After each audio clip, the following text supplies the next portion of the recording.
کہیں دور چلی گئی تھی۔ او اب ٹھیک ہو؟ حیا نے جواباً اسبات میں سر ہلا دیا۔ اور یہ تم نے اپنی عمر سے اتنی چھوٹی لڑکی سے دوستی کرنا کب سے شروع کر دی؟ جب سے اپنی عمر والی ساتھ چھوڑ گئی ہے۔ ایک بوجھل سی خاموشی دونوں کے درمیان حائل ہو گئی۔ ایک نہ ختم ہونے والا کرب نے سڑک کنارے لگے بنچز کی قطار کو گھیرے میں لے لیا۔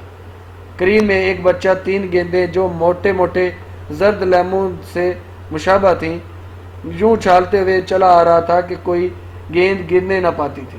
خیر یہ 2 بہنیں عمر میں اتنی چھوٹی نہیں ہیں، بس چہرے سے لگتی ہیں۔ عائشہ 20 سال کی ہے اور چھوٹی بہار 9 سال کی۔ انہوں نے میری مدد کی تھی، یوں ہماری دوستی ہوگی۔ کیسی مدد؟ میرے بالوں پہ کچھ گر گیا تھا حادثاتی طور پہ، اور وہ عائشہ نے اتار دیا۔ مگر تم فکر نہ کرو، اب سب کچھ پہلے جیسا ہو گیا ہے۔ مگر کچھ تو بدلا ہے یا؟ وہ کافی کے گھونٹ لیتا ذرا الجھن سے دیکھ رہا تھا۔ ہاں کچھ تو بدلا ہے۔ وہ اس بات میں سر ہلا کر گیندوں کا کرتب دکھاتے لڑکے کو دیکھنے لگی۔ ایک ڈولی تھا جو کسی نگران فرشتے کی طرح اس کا پہرا دیا کرتا تھا۔ ایک میجر احمد تھا جو اس کے سامنے سننے کے لیے 3 گھنٹے تک فون کان سے لگائے رکھتا تھا، اور ایک عبد الرحمان تھا جو دوسرے ملک میں ہونے کے باوجود اس کی مدد کے لیے آتا تھا، اور ایک جہان سکندر تھا جو اس کی ایک وضاحت پہ مطمئن ہو جاتا تھا، جو اس کے چہرے کے زخم تو دیکھ سکتا تھا مگر ان کے پیچھے ان کی جلی ہوئی روح، اس کی جلی ہوئی روح اسے نظر نہیں آتی تھی۔ جو نظر آتا تھا تو وہ سب دیکھ لیتے تھے، جو نظر نہیں آتا وہ کوئی دیکھ سکتا ہے۔ جہان ایسے لوگوں میں شامل نہیں تھا۔ دفعتاً میسج ٹون بجی تو جہان نے موبائل جیب سے نکالا اور دیکھا۔ ممی کو بتا کر نہیں آیا تھا، اب ان کی تفتیش شروع ہو گئی ہے۔ وہ پیغام کا جواب ٹائپ کرتے ہوئے مسکرا کر کہنے لگا، تم جتنی ان کی مانتے ہو میں جانتی ہوں، وہ مجھ سے کچھ منواتی ہی نہیں ہے، ورنہ شاید میں ان کی واقعی مانتا۔ اس نے پیغام بھیج کر سیل فون وہیں میز پر ڈال دیا۔ حیا نے ایک نظر اس کے فون کو دیکھا۔ تو وہ سم ون اسپیشل کون تھا جس نے تمہیں یہ فون گفٹ کیا تھا؟ جہان نے موبائل اٹھا کے اس کی طرف بڑھایا۔ یہ تم رکھ لو، میں اور لے لوں گا۔ اتنے سوال پوچھتی ہو نا تم میرے فون کے بارے میں۔ حیا نے فون کے ہاتھ سے لے کر میز پر واپس رکھ دیا۔ بات کو مت ٹالو، میرے سوال کا جواب دو۔ نہیں تم فکر نہ کرو، کسی لڑکی نے نہیں دیا تھا، یہ میرا آفیشیل فون تھا، میرے جاب کا فون، میرے باس نے دیا تھا۔ تمہارا باس؟ اس کی آنکھوں میں الجھن ابھری۔ مگر تم تو اپنا کام کرتے ہو نا؟ ہمیشہ سے تو اپنا نہیں کرتا تھا، یہ ریسٹورنٹ 1.5-2 سال پہلے کھولا تھا، اس سے پہلے تو میں بہت سی جابز کی ہیں۔ وہ زرد گیندے اچھالتے بچے کو دیکھ کر دھیما سا مسکرا کر کہہ رہا تھا۔ اس وقت اس کی آنکھوں میں کوئی ایسا نرم سا تاثر تھا جو حیا نے صرف ایک دفعہ پہلے دیکھا تھا، جیسے وہ کچھ یاد کر رہا تھا، کوئی گم گشتہ قصہ۔ ایک بات کہوں جان، مجھے لگتا ہے کہ تمہیں اپنی جاب اور اپنا باس بہت پسند تھا۔ وہ بغور اس کے چہرے کے تاثرات کو دیکھتے ہوئے بولی تو جان نے بری طرح سے چونک کر اسے دیکھا۔ تمہیں ایسے کیوں لگا؟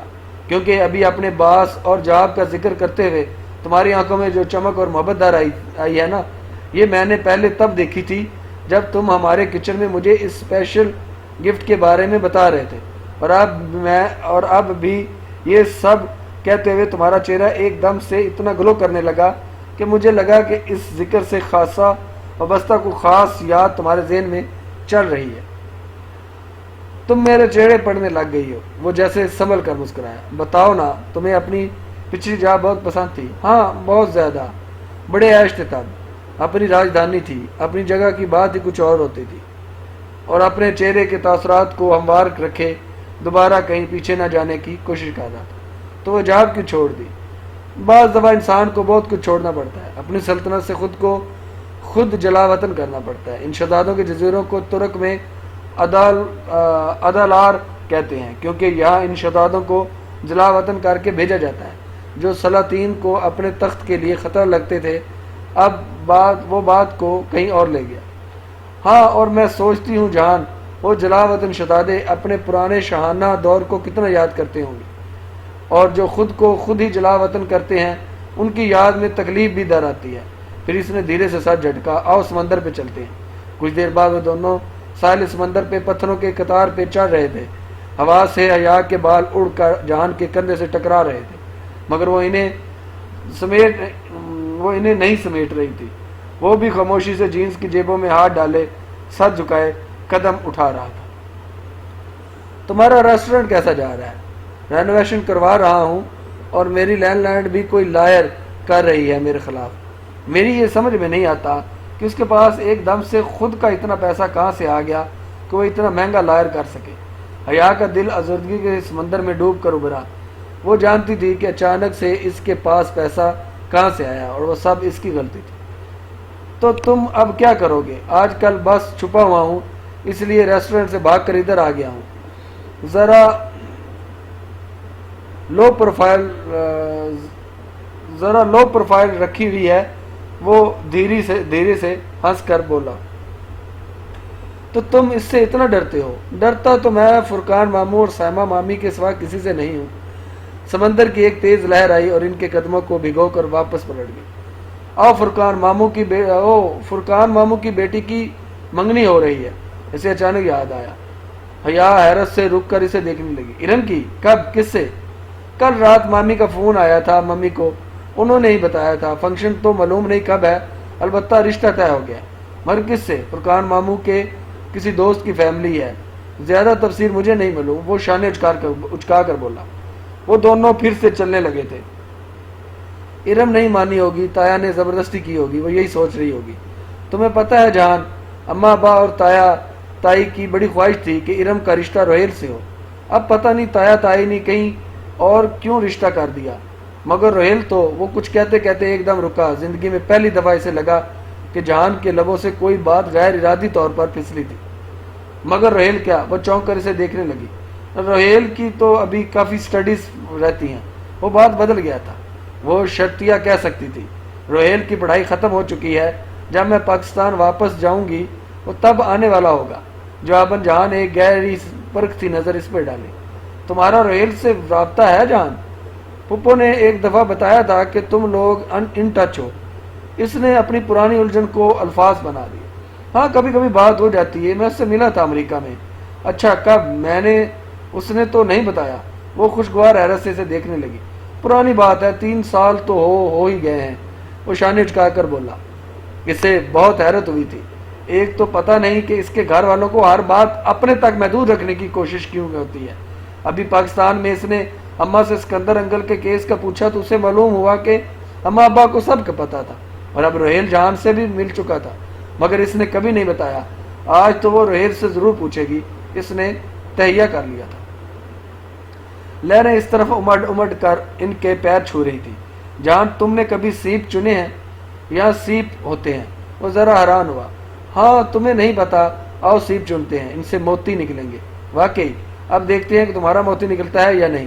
وہ چیلنجنگ انداز میں مسکراتی آگے بڑھ گئی۔ ان دونوں کو ایک ایک سیپ بھی ملی۔ حیا نے دور بیٹھے ٹورسٹ کو ایک ٹولی سے ایک بڑا چھرا لیا جو وہ فروٹ کاٹنے کے لیے لاتے تھے۔ جہان کے پاس واپس پتھروں پر آ بیٹھی۔ پہلے اس نے اپنی سیپ کھولی، وہ خالی تھی۔ اس نے مایوسی سے چھڑا جہان کی طرف بڑھا لیا۔ جہان نے بلیڈ سیپ کے خول کے درز میں رکھ کر احتیاط سے کاٹا اور کتاب کی مانند اسے کھول لیا۔ حیا نے گردن آگے کر کے دیکھا کہ مولسک کے خون آلود لوتھڑے کے عین اوپر قطار میں مٹر کے دانوں جتنے 3 سفید موتی جگمگا رہے تھے۔ متحیر سی ان چمکتے موتیوں کو دیکھ رہی تھی۔ جہان نے چھری کی نوک سے موتی اکھاڑے اور ان کو پانی سے دھویا اور جیب سے ایک ٹیشو نکال کر ان میں لپیٹا۔ یہ تمہارے ہوئے۔ اس نے ٹیشو حیا کی طرف بڑھایا۔ اس نے دھیرے سے نفی میں سر ہلایا۔ تم اتنے قیمتی موتی کسی دوسرے کو کیسے دے سکتی ہو؟ وہ ابھی تک اسی لمحے کے زیر اثر تھی۔ یہ لڑکیوں کے شوق ہوتے ہیں، میں ان کا کیا کروں گا؟ وہ لاپرواہی سے بولا تھا۔ تمہیں نہیں معلوم کہ اگر یہ بارے گل کے نکلتے تو اس کے لیے کتنی قیمتی ہوتے؟ اس کی زندگی کا واحد مسئلہ موتی ہے جو اس کے سیب سے کبھی نہیں نکلتے۔ اس نے بے دلی سے ٹیشو تھام لیا۔ اسے اپنے نکلے موتیوں سے زیادہ خوشی کوئی شے نہیں دے سکتی تھی۔ شام میں وہ عائشہ کے لیپ ٹاپ کے سامنے بیٹھی روہیل سے اسکائپ پہ بات کر رہی تھی۔ جہان دوپہر میں ہی واپس چلا گیا تھا اور اس کے بعد سیدھی گھر آ گئی تھی۔ جب تک روہیل آن لائن نہیں ہوا وہ سوچتی رہی تھی کہ 3 سال پرانی بات روہیل نے کبھی کیوں نہیں بتائی۔ 3 سال پہلے کیا کبھی اس نے اشاروں کنایوں میں بھی بتایا کہ اسے سبین پھپھو کا بیٹا ملا تھا؟ اس کی ہر سوچ کا جواب نفی میں تھا۔ 3 سال پہلے ان کی زندگی میں کیا ہو رہا تھا؟ وہ شریعہ لا کے دوسرے سال میں تھی اور ان کے ایک دور کے چاچا کی شادی ہوئی تھی، ان کے دور کے چچا کی شادی ہوئی تھی، اور روہیل نے ایک دن بہت ہنگامی انداز میں کال کر کے ابا سے پیسے مانگے تھے۔ وہ ایک دم سے چونکی۔ 3 سال قبل ایک دن روہیل کا اچانک ہی فون آیا تھا اور اس نے ابا سے 2-3 لاکھ روپے منگوائے تھے۔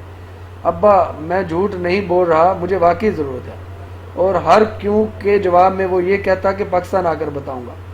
حیا کو اس کی پریشانی دیکھ کر پکا یقین تھا کہ اس نے کسی دوست کی کوئی قیمتی شے گم کر دی ہے اور اس کی قیمت بھرنے کے لیے مانگ رہا ہے۔ پھر پتہ نہیں روہیل نے ابا کو وجہ بتائی یا نہیں، مگر اب سارے معاملے کو دوبارہ یاد کرتے ہوئے وہ سوچنے لگی کہ کیا ان دو واقعات کا کوئی باہمی تعلق تھا۔ سیدھا پوچھا تو روہیل شاید چھپایا جائے، سو اسے اندھیرے میں نشانہ باندھنا پڑے گا۔ روہیل آن لائن آ گیا تھا اور اب اس کا چہرہ اسکرین پر نظر آ رہا تھا۔ رسمی باتوں کے بعد اس نے بغیر کسی تمہید کے پوچھا، تم نے جہان کا کون سا نقصان بھرنے کے لیے ابا سے پیسے منگوائے تھے؟ لمحے بھر کو تو روہیل کی سمجھ میں نہیں آیا کہ وہ کیا کہہ رہی ہے۔ پھر وہ ذرا حیرت سے بولا، یہ تم سے کس نے کہا ہے؟ تم پہلے میرے سوال کا جواب دو۔ تم سے جہان کا کوئی نقصان ہوا تھا نا؟ جب وہ تمہارے پاس امریکہ آیا ہوا تھا تو تم نے ابا سے پیسے منگوائے تھے۔ وہ اندر ہی اندر خود میں کڑ رہی تھی کہ اسے کیا پتہ ایسی کوئی بات ہی نہ ہو۔ تم سے یہ جہان نے کہا ہے؟ وہ چمبے سے پوچھ رہا تھا۔ جس نے بھی کہا ہے، تم میرے سوال کا جواب دو روہیل۔ وہ چند لمحے خاموش رہا جیسے ششو پنج میں ہو۔ تم جہان سے کیوں نہیں پوچھ لیتی؟ وہ سب کچھ بتا چکا ہے، مگر تم سے اس لیے پوچھ رہی ہوں کہ یہ جان سکوں کہ میرا بھائی مجھ سے کتنا جھوٹ بول سکتا ہے۔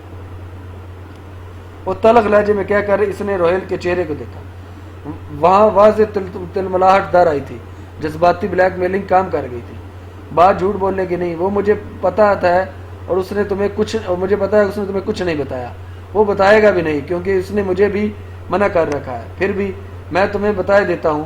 پھر وہ ذرا توقف سے بولا، وہ ایک رات کے لیے بہت اچانک میرے پاس آیا تھا۔ اس کے بائیں کندھے پہ گولی لگی تھی۔ وہ اسے بر وقت طبی امداد چاہیے تھی، مگر وہ اسپتال نہیں جانا چاہتا تھا۔ سو اس کے کہنے پہ میں نے اپنی ایک ڈاکٹر فرینڈ کو بلایا تو تب اپنی ریزیڈنس کر رہی تھی۔ اس نے میرے اپارٹمنٹ پہ جہان کو ٹریٹ کیا اور بینڈیج وغیرہ کیا۔ پھر جہان نے مجھے بس اتنا بتایا کہ اس کے پیچھے کوئی ہے اور وہ کسی سے بھاگتا پھر رہا ہے۔ اس کے پاس ترکی کے ٹکٹ کے پیسے بھی نہیں تھے، سوائے اس کے پیسے مانگنے پہ میں نے ابا سے کہا کہ راتوں رات پیسے ارینج کیے تھے۔ وہ صبح ہوتے ہی واپس ترکی چلا گیا تھا، پھر ہفتے بعد اس نے پیسے واپس بھجوا دیے۔ بس یہی بات تھی۔ وہ حق دق سے سنے جا رہی تھی۔ ابا کو پتہ ہے اس بات کا؟ نہیں، اور تم مت بتانا، وہ پہلے ہی جہان سے متنفر رہتے ہیں۔ یہ بات بتائی تو وہ تو بس جہان کی لاپرواہی کی وجہ سے اسے کھنچے سے تھے، مگر اب ایسا نہیں ہے۔ نہیں، وہ کسی اور بات پہ اس سے برگزشتہ تھے۔ اب مت پوچھنا کہ وہ کیا بات تھی، میں ابھی جلدی میں ہوں، بعد میں بتا دوں گا، مگر اتنا یقین رکھو کہ وہ جس زخمی حالت میں میرے پاس آیا تھا مجھے وہ اسی دن سے اچھا لگنے لگا تھا، اور میں یہ وثوق سے کہہ سکتا ہوں کہ وہ سچ بول رہا تھا۔ اس لیے اس نے اس رات مجھے کہا تھا کہ Rohail, I am not the bad guy, بلکہ جو میرے پیچھے ہیں وہ برے ہیں۔ اور وہ دوسری بات اس نے اصرار کرنا چاہا، مگر روہیل سے کوئی موقع دیے بغیر بیس سے اپنی چیزیں سمیٹنے لگا اور اسے بیٹھ جانا تھا۔ وہ جلدی میں تھا۔ حیا بے دلی سے لاگ آؤٹ کیا اور اس کا دل ایک دم بہت بہت جلد ہو گیا تھا۔ اس کے گھر والے اس کو چھوٹا سمجھ کر اس سے اتنی باتیں چھپاتے کیوں تھے آخر؟ عائشہ نے لیٹے ہوئے بھارے پہ کمبل برابر کیا، پھر ایک نظر سے اسے دیکھا جو بھارے کی طرف لیٹی چھت کو تکے جا رہی تھی۔ وہ تینوں یوں سوتی کے بھارے درمیان میں ہوئی۔ اس نے عائشہ کی نگاہوں کا ارتکاز محسوس کیا تو شاید وہ اسے پکارنے کا ارادہ پہلے سے رکھتی تھی۔ کہو عائشہ، پہلو کے بل لیٹی نرمی سے بھارے گھنگریالے بالوں کو سہلا رہی تھی۔ میرے سیب سے موتی کیوں نہیں نکلتے؟ میں اتنا جھوٹ تو نہیں بولتی۔ وہ چھت کو تکتی کہنے لگی، تم بھارے کے فلسفے کو ذہن سے نکال دو، یہ تو رزق ہوتا ہے، کبھی نکل آتا ہے تو کبھی نہیں۔ چند لمحے کمرے کی تاریکی میں ڈوب گئے جس میں سبز نائٹ بلب کی مدھم روشنی پھیلی ہوئی تھی۔ بھارے کی بند آنکھوں سے سانس لینے کی آوازیں ہولے ہولے ابھرتی رہی تھی۔ عائشہ، اس نے اس طرح چھت کو تکتے ہوئے پھر سے پکارا، کیا مجھے دنیا دھوکے میں ڈال رکھا ہے؟ تمہیں کیا لگتا ہے؟ پتہ نہیں، مجھے لگتا ہے جیسے میں بہت دور نکل آتی ہوں، اتنی دور کہ میں ان باتوں سے خود کو ریلیف نہیں کر پاتی جو تمہارے زندگی کا حصہ ہے۔ حیا دور ہمیشہ ہم جاتے ہیں، اللہ دور نہیں جاتا۔ وہ نگاہوں کا زاویہ موڑ کر عائشہ کے سوالیہ انداز میں کو دیکھنے لگی۔ اگر تمہیں لگتا ہے کہ دوریاں بہت بڑھ گئی ہیں تو انہیں ختم کرنے کی کوشش میں پہل بھی تمہیں کرنی چاہیے۔ کیسے؟ وہ بے اختیار بول اٹھی۔ تم کیا کرنا چاہتی ہو؟ میرا بازو مجھ سے روز یہ سوال کرتا ہے کہ میں کون ہوں۔ میں چاہتی ہوں کہ میرے پاس اس کا سوال کا کوئی اچھا جواب ہو۔ میں زندگی میں کچھ اچھا کرنا چاہتی ہوں، اس لیے تاکہ تمہارے سیب سے موتی نکل آئیں۔ نہیں، وہ ذرا خفت زدہ ہوئی، بلکہ اس لیے تاکہ مجھے اس آگ میں کبھی نہیں جلنا پڑے جس سے مجھے اب بہت ڈر لگتا ہے۔ پھر اس فاصلے کو سمیٹنے کی کوشش کرو۔ کیسے؟ حیا، یہ جو ہمارا اللہ سے فاصلہ آ جاتا ہے نا، یہ سیدھی سڑک کی طرح نہیں ہوتا، یہ پہاڑی کی طرح ہوتا ہے۔ اس کو بھاگ کر طے کرنے کی کوشش کرو گی تو جلدی تھک جاؤ گی، جس لگاؤ گی تو درمیان میں گر جاؤ گی، اڑنے کی کوشش کرو گی تو ہوا ساتھ نہیں دے گی۔ عائشہ سانس لینے کو لہجہ بھر کے لیے رکی۔ یہ فاصلہ بیبی سٹیپ سے عبور کیا جاتا ہے، چھوٹے چھوٹے قدم اٹھا کر چوٹی پر پہنچا جاتا ہے۔ کبھی بھی درمیان میں پلٹ کر نیچے اترنا چاہو گی تو پرانی زندگی کی کشش شکل کھینچ لے گی اور قدم اترتے چلے جائیں گے، اور اوپر چڑھنا اتنا ہی دشوار ہوگا، مگر ہر اوپر چڑھتے قدم پہ بلندی ملے گی۔ سو بھاگنا مت، جس لگانے کی کوشش بھی نہ کرنا، بس چھوٹے چھوٹے اچھے کام کرنا اور چھوٹے چھوٹے گناہ چھوڑ دینا۔ عائشہ گل کا چہرہ مدھم سبز روشنی میں دمک رہا تھا۔ وہ اتنا نرم بولتی کہ لگتا جیسے گلاب کی پنکھڑیاں اور اوپر سے گر رہی ہوں، جیسے شہد کی ندی بہہ رہی ہو، جیسے شام کی بارش کے ملائم قطرے ٹپک رہے ہیں۔ تو میں کیا کروں؟ تم اپنی کوئی بہت محبوب شے اللہ تعالیٰ کے لیے قربان کر دو۔ اس کی بات پر حیا نے لمحے بھر کے لیے سوچا، اس کے پاس ایسی کون سی شے تھی؟ سبانچی کے ڈوروں میں میرے پاس ایک ڈائمنڈ رنگ پڑی ہے، وہ بہت زیادہ قیمتی ہے۔ قیمتی چیز نہیں، محبوب چیز قربان کرو۔ ضروری نہیں کہ تمہاری محبوب چیز قیمتی بھی ہو۔ وہ مسکرا کر بولی، اور میں بتاؤں کہ تمہاری محبوب ترین شے کیا ہے؟ کیا؟ تمہاری انا۔ تم اسے قربان کر دو۔ مگر کس کے لیے؟ وہ ذرا حیرت سے بولی۔ اپنے چاچا کی کسی بیٹی کے لیے۔ تمہارے کوئی چاچا اور ان کی بیٹیاں ہیں؟ حیا نے دھیرے سے اس بات میں سارا لایا۔ تم ان کے لیے وہ کرو جو تم کبھی نہیں کرتی۔ سب سے مشکل قربانی دینا چچوں کے بچوں کے لیے ہوتا ہے، کیونکہ سب سے زیادہ مقابلہ ان سے رہتا ہے اور سب سے زیادہ ناقدرے بھی وہی ہوتے ہیں۔ میں ان کے لیے کیا کروں؟ میں ان سے کبھی زیادتی نہیں کرتی، بس میں ان کے طنز کے جواب میں زبان پہ آئے طنز کو روک نہیں پاتی۔ حیا، یہ جو چھوٹے چھوٹے طنز اور تانے ہوتے ہیں نا، ان سے بچا کرو۔ مکہ میں چند بڑے بڑے سردار تھے جو یوں ہی چھوٹے چھوٹے طنز کر جاتے تھے۔ پھر کیا ہوا؟ وہ بدر سے پہلے چھوٹی چھوٹی تکلیفوں سے مر گئے، کوئی خراش سے مرا تو کوئی چھوٹے سے پھوڑے سے۔ تم اپنی کزن کے لیے اپنی اناق کی ضرب کو بھول جاؤ۔ میں کوشش کروں گی۔ ویسے عائشہ، وہ ذرا سا مسکرائی۔ تم بہت پیاری ہو۔ جواباً عائشہ دھیرے سے ہنس دی۔ تم بھی بہت پیاری ہو یا؟ وہ اور میں بھی بہت پیاری ہوں، بہارے نے بند آنکھوں سے کہا تو وہ دونوں چونک کر اسے دیکھنے لگی۔ گندی بچی، تم جاگ رہی تھی؟ چلو سو جاؤ، صبح کام پہ جانا ہے۔ عائشہ نے بہارے کو مصنوعی خفگی سے ڈانٹتے ہاتھ بڑھا کر ٹیبل لیمپ آف کیا۔ سبز روشنی غائب ہو گئی، کمرہ تاریکی میں ڈوب گیا۔ صبح سویرے کچن سے باتوں کی آوازیں آ رہی تھی اور کھلے بال انگلیوں سے سمیٹ کر جوڑے میں لپیٹے چوکھٹ تک آئی۔ عائشہ کرسی پہ بیٹھی تھی اور اپنے آگے کھڑی بہارے کے بال بنا رہی تھی۔ آج گھر کے کام تھے، سو جنگل نہیں جانا تھا، تو بہارے جدیسی مینز گلی ہوتا ہے میں بچوں کے ساتھ کھیلنے جا رہی تھی۔ اب بہارے گل اکیلی جائے گی تو اچھی لڑکی بن کر جائے گی، ٹھیک ہے نا؟ عائشہ نرمی سے تائید چاہتی اس کی چوٹی گوند رہی تھی۔ ٹھیک، بہارے نے اس بات میں سارا لا دیا۔ اور اچھی لڑکیاں جب بازار گزرتی ہیں تو نظریں جھکا کر گزرتی ہیں، ایسے اگر ٹھوکر لگ جائے تو؟ عائشہ نے ذرا دھیرے سے مسکراتے ہوئے چوٹی کے بال ایک دوسرے میں گوندے۔ جو لڑکی اللہ کی بات مانتی ہے اسے اللہ ٹھوکر لگنے نہیں دیتا، اور جو نہیں مانتی اسے لگنے دیتا ہے۔ اس نے پونی باندھ کر نچلے بالوں کا برش کیا، پھر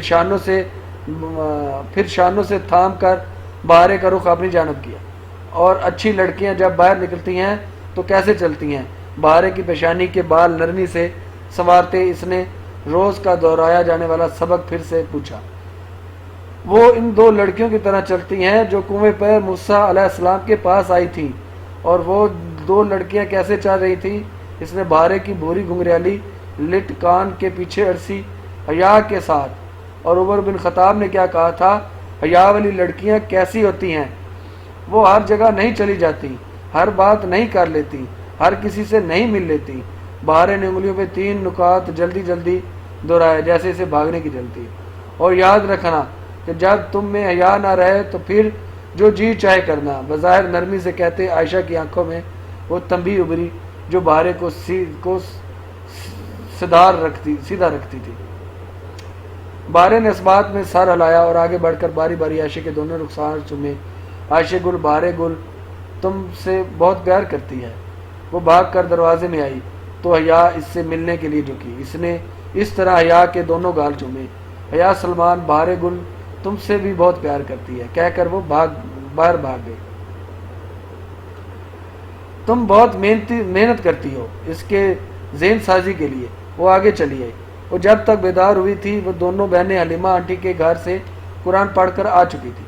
کرنی پڑتی ہے، چھوٹی لڑکیاں تو نرم ٹہنی کی طرح ہوتی ہیں، جہاں موڑو مڑ جائیں گی۔ اگر وقت گزرنے کے ساتھ ٹہنی رنگ بدل لے، سوکھ بھی جائے تو بھی اس کا رخ وہی رہتا ہے۔ مگر جو بڑی لڑکیاں ہوتی ہیں نا، وہ کانچ کی طرح ہوتی ہیں، اسے موڑو تو مڑتا نہیں ہے، زبردستی کرو تو ٹوٹ جاتا ہے۔ کانچ کو تراشنا پڑتا ہے، جب تک اس کی کرچیاں نہیں ٹوٹتی اور اپنے ہاتھ زخمی نہیں ہوتے وہ مرضی کے مطابق نہیں ڈلتا۔ صحیح کہہ رہی ہو، اس نے اس بات میں سارا لایا۔ اچھا فون کدھر ہے؟ میرا کریڈٹ ختم ہے، پاکستان فون کرنا ہے۔ اور سوری، یہ پڑا ہے، عبد الرحمان کا فون آیا تھا تو میں نے ادھر ہی رکھ دیا، اور یہ تمہاری چائے۔ اس نے کارڈلیس فون اور حیا کے ناشتے کا واحد جز چائے اس کے سامنے رکھی۔ کیا کہہ رہا تھا وہ؟ بے اختیار ہی وہ پوچھ اٹھی، حالانکہ اسے پاشا میں کوئی دلچسپی نہ تھی۔ بس کچھ پیپرز کا پوچھ رہا تھا، اس کے کمرے میں رکھے تھے۔ بہارے تو خوش ہوئی ہوگی اس سے بات کر کے۔ ناشتے کے برتن سمیٹی عائشہ، ہاتھ ذرا سست پڑے، ایک ازردگی اس کے چہرے پہ بکھر گئی۔ تم بہارے کو مت بتانا، میں نے اسے نہیں بتایا، وہ اس سے بات کرنے کے لیے فون نہیں کرتا، اپنے کام کے لیے کرتا ہے بس۔ وہ اداسی سے سر جھٹک کر کام کرنے لگی۔ حیا خاموشی سے فون اور چائے کا کپ لیے باہر آ گئی۔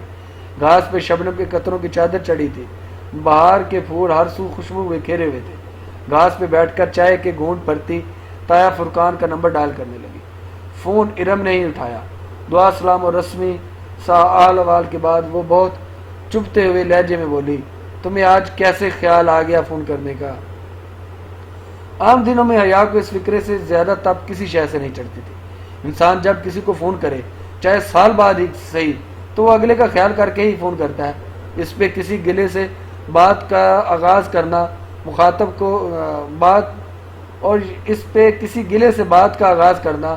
مخاطب کو یہ کہنے کے برابر ہے کہ آئندہ یہ خیال کرنے کی ضرورت بھی نہیں ہے۔ مگر اس نے اب زندگی میں اتنی تکلیف سہ لی تھی کہ اسے محسوس نہیں ہوا، یا پھر وہ خود ہی نظر انداز کر گئی۔ ٹھیک کہہ رہی ہو، میں بھی بس مصروفیت کے باعث کر نہ پاتی۔ تم سناؤ کیسی ہو؟ ہاں، منگنی کی بہت مبارک ہو۔ بہت شکریہ۔ ارم کا لہجہ خاصا رکھا تھا۔ چند چھوٹی چھوٹی نرم سی باتیں کر کے، ارم کی چھوٹی چھوٹی تند باتوں کو نظر انداز کر کے اس نے فون رکھا تو اس کا دل پہلے سے بہت ہلکا تھا۔ اس روز شام میں عائشہ بہارے جب اپنے جاننے والوں میں کسی کی فوتگی پہ گئی تھی تو یا نے گھر ٹھہرنا زیادہ مناسب سمجھا، مگر اب تنہائی کاٹ کھانے کو دوڑ رہی تھی۔ وہ سارا دن اکٹھی ہوتی تھی، پھر رات کو ہوٹل گرینڈ کے گارڈز گیٹ پر اور 2 گارڈز جدیسی کے سرے پر آ کر پہرا دیتے تھے، تو ایک تحفظ کا احساس گھیرے رہتا تھا۔ البتہ اب وہ بہت تنہائی محسوس کر رہی تھی۔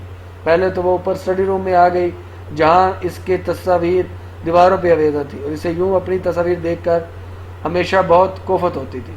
وہ میٹرو اسٹیشن کی سیڑھیوں کے دانے پہ ذرا سی لڑکھڑائی تھی، ٹوٹی سرخ جوتی پاؤں سے لٹک رہی تھی۔ وہ اپنے سنہرے سکوں والے فراق میں پاشا کی سیاہ کار سے نکل رہی تھی۔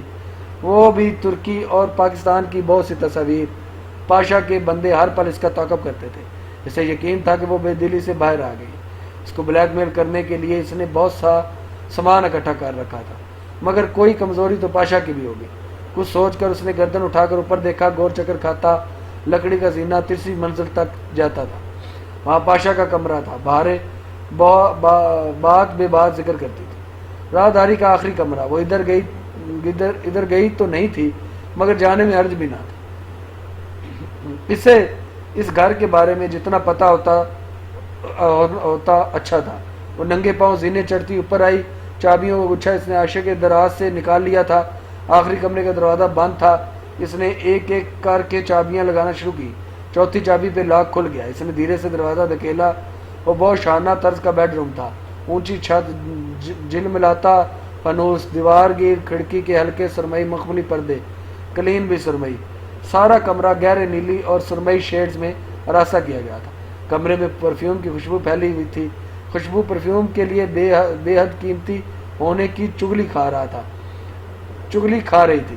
اس نے ڈریسنگ ٹیبل پہ رکھی نازک شیشوں کو دیکھا. اس سے ایک مہنگا پرفیوم ادھر رکھا تھا. وہ ادھر ادھر کمرے میں ٹہلتی ہر شے کا جائزہ لیتے ہوئے الماریوں کی طرف آئی. ایک ایک کر کے اس نے 5 پٹ کھولنے کی کوشش کی.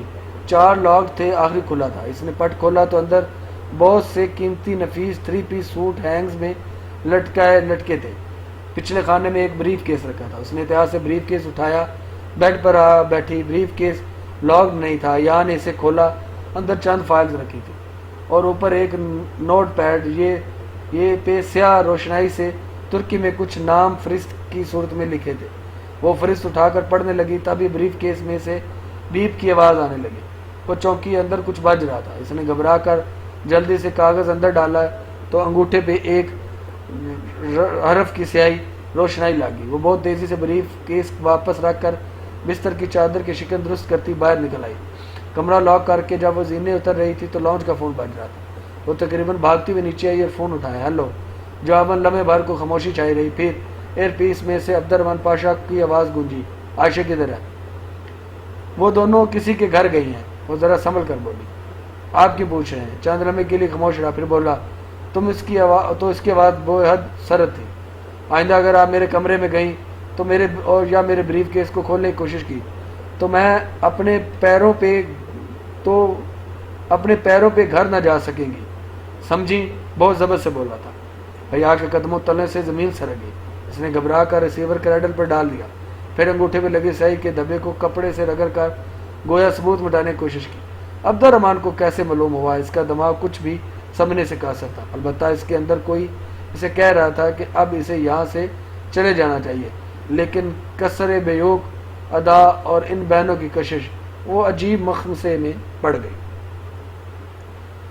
ابھی تک جن لوگوں نے میرا چینل سبسکرائب نہیں کیا، میں ان سے ریکویسٹ کرتا ہوں کہ میرا چینل سبسکرائب کر دیں اور بیل آئیکن کو دبا دیں.